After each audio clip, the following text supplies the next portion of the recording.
Hi everybody, let's talk a little bit about in-text / parenthetical citation. Those are the same thing. And how to introduce your sources and integrate them within an essay. So what I'm looking at here is actually from your week 1 essential information. Hopefully you've read this already, so I'm not going to read it to you, but I may highlight some of it. Anytime you borrow information and use it in an essay, you have to show where it's from.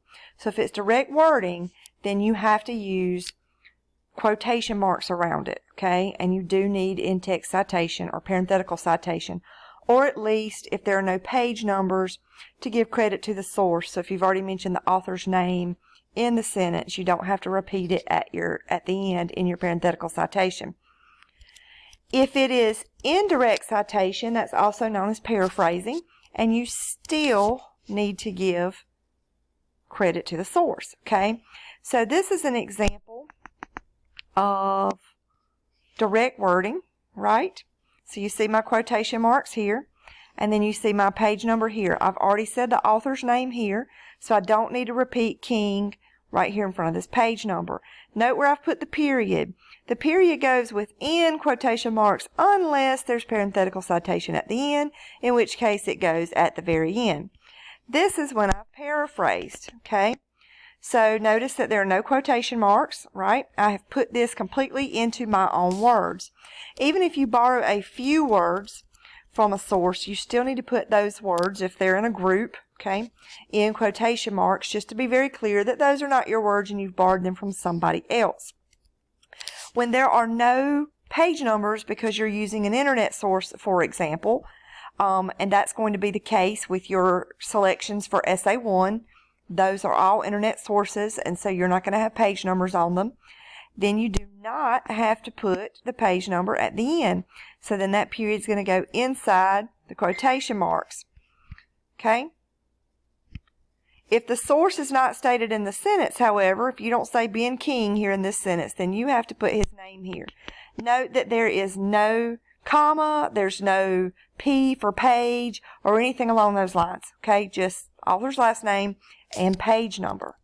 Always introduce sources the first time you use them. So you should state the author's full name and then what makes that person an expert. Maybe the title of their work or their job title, whatever they wrote, and then the quote. After you've said the author's full name once, then you refer to that author by last name. I noticed that some of you guys in your outline refer to the author by first name. That's really too familiar for an academic essay. So you want to refer by last name. You also, let's say that Ben King has a PhD and refers to himself as Dr. King. You don't want to put that in your paper. You just want to say King, okay? Because that's just the standard for academic essays. Use the source sandwich method, okay? So what that means is you have a top bun, and that top bun is where you introduce and lead up to your quote. The meat in that sandwich is your quote. And then you have a bottom bun, okay? And that's where you explain, connect, or form an opinion on the quote. Now, you can do all of this in one sentence, or it may take extra sentences. I'm going to show you some examples in just a second. 80 to 90% of any essay should be your ideas in your words. So be careful not to overquote anything and lose ownership of your work, okay? So here are a couple of examples. I took a quote from The Great Gatsby, which is my favorite novel of all time. So we beat on, boats against the current, borne back ceaselessly into the past. And I have integrated it and introduced it in several different ways here, just as an example of some things you could do. So let's look at the first way first, okay? F. Scott Fitzgerald, author of The Great Gatsby, ended his great American novel with the line, "So we beat on, boats against the current, borne back ceaselessly into the past."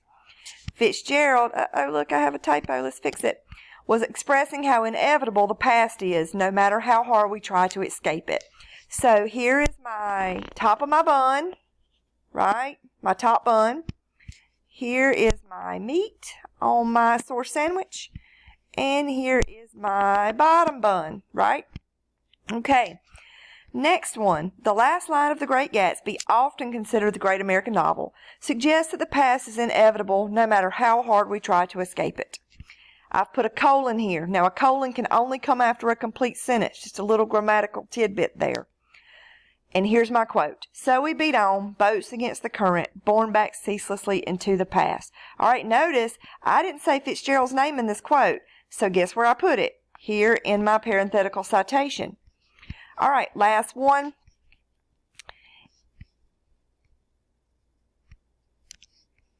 In his famous novel, The Great Gatsby, author F. Scott Fitzgerald implies that the past is inevitable, no matter how hard we try to escape it, by writing, so we beat on, boats against the current, borne back ceaselessly into the past. Just page number here, because I have said his name. In other words, we may struggle to be someone different, but we cannot run away from whom we have been. Okay? So, this is just one of those little explain the quote tidbits that you can use. You can connect the quote to your overall point. You can add additional information to the point. You can explain the point. You can reword the point. Or you can even connect the point to something that's about to come later in your essay. But you shouldn't just take the quote, throw it in your essay, and then move on from it, okay?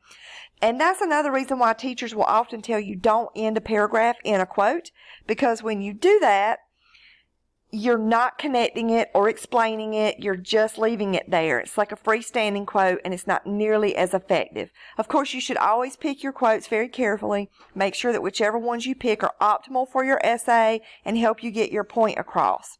But it is key that you do your parenthetical citation correctly and that you introduce your quotes and integrate them so that your paper flows smoothly and so that the person reading your paper knows why you included this quote and why this person who stated this in the first place is worthy of being put in your paper. I hope this will be helpful to you on Essay 1 and the essays to come. Thanks.